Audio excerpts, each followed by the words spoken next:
حضرات گرامی قدر حب رسول کے جذبات جو ہوتے ہیں وہ حضرت رسول اللہ کی ذات اقدس کے حوالے سے انسان کے اندر ایمانیات کی کیفیت کو رواں کرتے ہیں، اور حضرت رسول اللہ کی محبت کے حوالے سے میں نے پہلے بھی آپ حضرات کے سامنے اس بات کو رکھا اور آج پھر اس بات کو آپ حضرات کے سامنے رکھ دینا چاہتا ہوں۔ حضرت رسول اللہ صلی اللہ علیہ وسلم کی محبت جو ہے وہ کائنات کی ہر محبت سے اونچی ہونی چاہیے، اور کائنات میں محبتوں کی دو قسمیں ہیں، ایک محبت حرام ہے، ایک محبت حلال ہے۔ محبت حرام جو ہوتی ہے وہ بازار گناہ سے ہوتی ہے، معشوقہ کے چہرے سے ہوتی ہے، شراب سے ہوتی ہے، شباب سے ہوتی ہے، کباب سے ہوتی ہے، گندی صحبت سے ہوتی ہے، گندے یاروں سے ہوتی ہے، حضرات گرامی قدر حرام کمائی سے ہوتی ہے۔ لیکن ایک محبت ہے جو حلال ہے، جو باپ سے ہوتی ہے، جو بیٹے سے ہوتی ہے، جو بیوی سے ہوتی ہے، جو بہن سے ہوتی ہے، جو گھربار سے ہوتی ہے، جو سامان تجارت سے ہوتی ہے، جو اپنی مل سے ہوتی ہے، اپنے مربے سے ہوتی ہے، اپنی سواری سے ہوتی ہے، اپنے گھوڑے سے ہوتی ہے، اپنے متعلقہ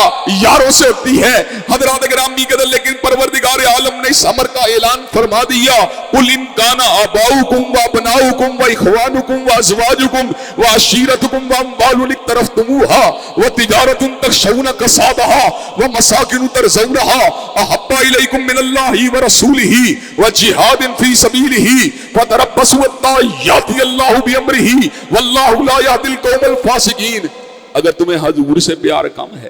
باپ سے زیادہ ہے، اگر حضور سے پیار کم ہے، بیٹے بھائی سے زیادہ ہے، اگر حضور سے پیار کم ہے، بیوی سے زیادہ ہے، گھر بار سے زیادہ ہے، قبیلے سے زیادہ ہے، سامان تجارت سے زیادہ ہے، پھر کیا ہوگا؟ فَتَرَبَّصُوا حَتَّىٰ يَأْتِيَ اللَّهُ بِأَمْرِهِ، پھر اللہ کے عذاب کا انتظار کرو۔ حضرات گرامی قدر، اس کا مطلب کیا ہے؟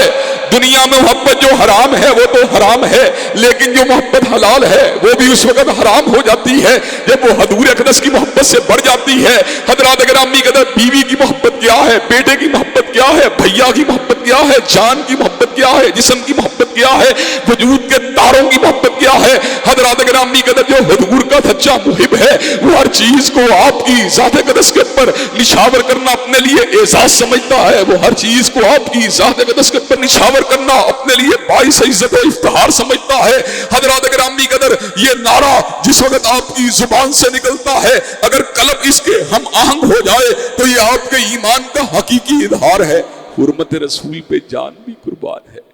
حضرات گرامی قدر، اب یہ نعرہ لبوں کے اوپر تو موجود ہے، زبان کے اوپر تو موجود ہے، لیکن اب یہ دل کی گہرائیوں کے اوپر اس کو اتارنے کی ضرورت ہے۔ حضرات گرامی قدر، جس وقت یہ دل کی گہرائیوں میں اتر جائے گا، جب دل کے اندر حضور اقدس کی محبت سمو جائے گی، جب حضور اقدس کا پیار دل کے اندر جو ہے پوری طرح سرایت کر جائے گا، حضرات گرامی قدر، پھر وہ مقام بھی آتا ہے۔ طلحہ بن عبید اللہ جو ہے وہ جنگ احد کے اندر موجود ہے، حضور اقدس کے سامنے ڈھال کو اٹھاتے ہوئے ڈھال سے محروم ہو چکا ہے، اب بادو کو سامنے کیا ہوا ہے، طلحہ کی بادو کے اندر تیر لگ رہے ہیں، لیکن طلحہ جو ہے اپنے بادو اور اپنے سینے کو حضور اقدس کے دفاع کے لیے میدان کے اندر تانے ہوئے ہے۔ اور حضرات گرامی قدر، اس منظر، اتنے حسین منظر، اتنے سرفروشی والے منظر، اتنے جلیل القدر منظر، اتنے پیارے منظر کو اپنے سامنے رکھتے ہوئے حضرت علامہ شہید نے بھی ایک مرتبہ کہا تھا، ہم اس نبی کے دفاع کے لیے اپنے سینے کو تانیں گے کہ جس کے دفاع کے لیے طلحہ نے اپنے سینے کو میدان احد میں تانا تھا۔ حضرات گرامی قدر، جس کے پر صحابہ کرام رضوان اللہ علیہ مجمعین تن من دھن کو نچھاور کرنے کے پر آمادہ و تیار رہا کرتے تھے۔ حضرات گرامی قدر، حقیقت کیا ہے؟ حقیقت محبت کیا ہے؟ حقیقت پیار کیا ہے؟ حقیقت محبت یہ ہے، حضور اقدس کا نام نامی سن کر، حضور اقدس کا